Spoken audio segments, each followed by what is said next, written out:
BJ from Morgan Gumbo. I've got my guest here, Jeremy from Blue Peg, Pink Peg. We're talking spicy games for a spooktacular Halloween night. And one of the games I got to play recently, and I found out I think you've played it because I heard it on the podcast. You played Horrified from Ravensburger. Yes. What'd you think? Wonderful. We enjoyed it. I had been kind of turned off from cooperative games recently, and this made me enjoy that cooperative game experience. I'm always, and this isn't fair to say this now, but I'm always a little skeptical of any kind of IP based game for good reason. Yeah, but more and more, I think companies and designers are doing good and interesting things and really approaching some IP and a gamerly. Yeah, there you go, Sam Neill. That's the name I was forgetting for Mouth of Madness. Is that Sam's character's name or another actor? That's the actor. So he was in Jurassic Park, the scientist. Well, Sam Neill, I know. Yeah, but what is Jürgen? Jürgen, yeah, he was one. He plays the bad guy author, who's sort of the H.P. Lovecraft analog in the game. Sorry. Anyways, yes. So great.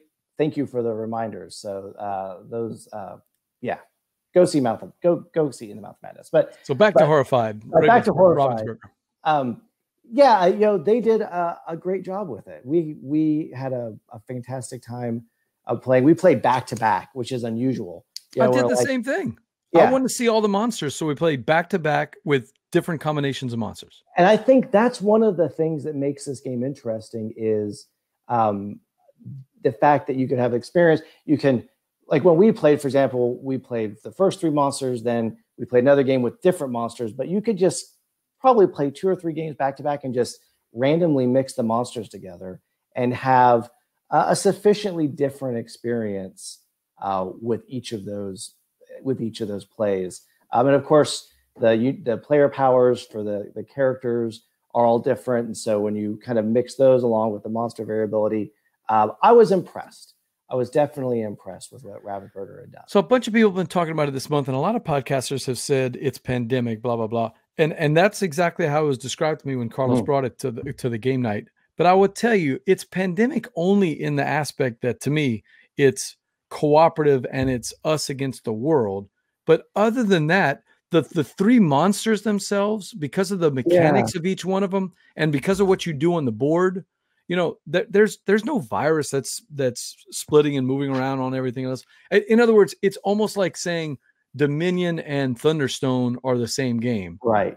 Just because they share the deck building mechanic. Yes, they share this cooperative. The world is about to go, in, and we have to do stuff to keep it out. But other than that, I guess it did feel like pandemic, but almost every cooperative game does, from that aspect. Yeah. I would disagree with that. The comparison, other than if you're simply looking for a shortcut to say this is a game where you work together and you're fighting the game. It just didn't feel like pandemic to me. No, pandemic. Often, in my experience, I just feel like overwhelmed and desperate and hopeless, right? Which is maybe appropriate for a Halloween game. Horrified, I felt like. It was a mounting tension. Like we still had a chance, and we did tend to win, but it was at the last possible minute where everything was, it's going to go right or it's going to go wrong right now. And we would pull something out, which was very satisfying and a lot friendlier in that regard. We lost our first one. Oh yeah. And then the second one we did win. And again, it was close at the end, but that invisible man is tougher than he looks. You wouldn't think the invisible man would be that hard to bring down, but he was pretty tough on us. Yeah. Might've been just the way things worked out, but yeah, I thought the invisible man was pretty tough. I thought the Dracula was very tough with all the crypts. Yeah. The one I had the hardest time with was the mummy and the puzzle on his board, only because, everyone at the table suddenly got involved, like yelling, "No, move that one! No, you gotta move!" And I was stressed. I was like, "I can't. You just do it. I can't do the puzzle." That is not my forte. So I looked Yeah. at Carlos and I said, guess what, Carlos? You're on, man, because Yeah. I'm not messing with this puzzle.